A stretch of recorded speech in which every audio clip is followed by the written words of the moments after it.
Hello everyone, welcome back to the channel. In today's video, I'm going to show you how to activate your Costco Anywhere Visa card by Citi.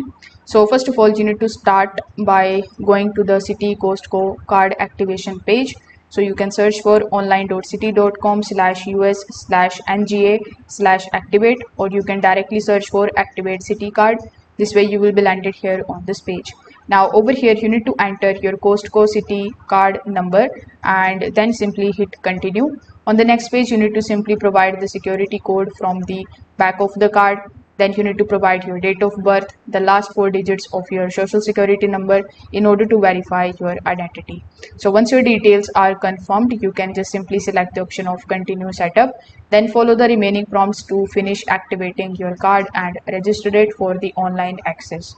You can also activate the card by calling the activation number which are provided with your card and following the automated instructions. If this video helped you understand this, make sure that you like this video and subscribe to the channel. Thanks for watching.